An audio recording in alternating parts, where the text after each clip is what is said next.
Eilne õhtu oli väga tegus, sedavõrd lausa tegus, et õhtusöögini ma üldse ei jõudnudki.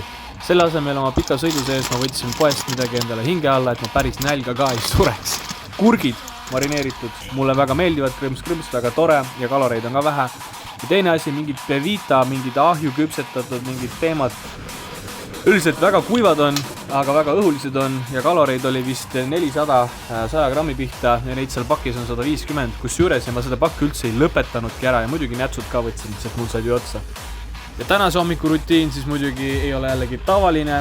Ma panin tähele, et mulle jääb jalgu väga see videode tegemine ikkagi. Ja ma mõtlesin, et ma võtan selle asja käsile ja teen endale korraliku maa, kui nii võib öelda. Muidu mul olid toolid ja tellised, mis mu telefoni püsti hoidis. Nüüd siis on statiiv, väike räkk, mille küljes on mul ringlight, kuhu sisse ma saan panna siis live streamimise telefoni, kui te teete mulle 1000 jälgijat. Ja teine on siis horisontaal ehk siis landscape asendis telefon, millega ma teen siis videosi, mis siis jõuavad kaalutu olekusse nii TikToki kui YouTube'i. Aga hommiku treenirutiin ei ole jällegi midagi uut. Meie eesmärk on saada veri ringi ja meie eesmärk on siis saada nahk higile ja süke õrn hapnikupuudus, et oleks kogu aeg ja siis, kui see tuleb kõik higine hapnikupuudus, süke töö käib nii-öelda su kehas, seda tuleks hoida niivõrd pikalt kui võimalik, kuni see lõpuks ära väsid.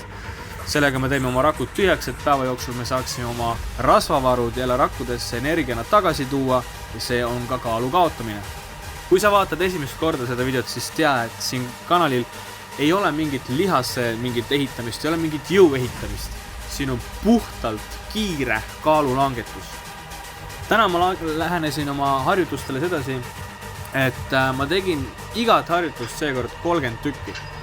Vahest ma puhkasin iga 5 nii-öelda korduse tagant. Kõige raskem vist oli, kui jalad olid kõrgendatud, teha kätte kõverdusi.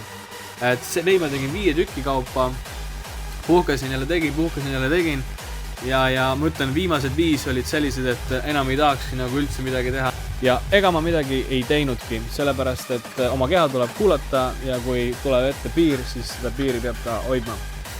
Aga selle video saatel, mis praegu käib, kus üks vend räigelt vaeva näeb, võiksime rääkida hoopis sellest, et osad toidud jäävad sinu kehasse kauemaks kinni kui teised ja see on sellepärast, et osad toidud on lihtsalt energiatihedamad. Selleks, et nad läbiksid sinu organismi, läheb kauem aega, sest nende lagundamine ja nende ärapakkimine võtabki kauem aega. Väga hea näide oli see minu eilne nii-öelda jutumärkides õhtusöök, sest et ega see mingi korralik söök ei olnud. Purke, eks ole, ja siis mingisugused leivad. Seda purki mul alles ei ole, aga mälu järgi ütlen, see oli mingisugune 10 oli see kaloraaž 100 grammi pihta, kui samas need hästi kerged leivad, eks ole ju, olid 4 sotti midagi, oli 100 grammi pihta. No väga lihtne, kurgid läbivad sinu keha väga kiiresti, aga neid leibasid, need jäävad sinna kauemaks, sest et nad on energiatihedamad ja nende ärapakkimine võtab kauem aega.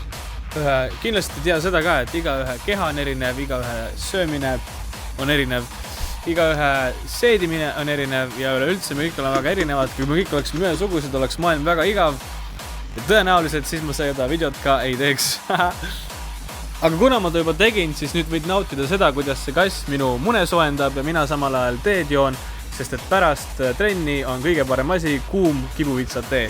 Adieu!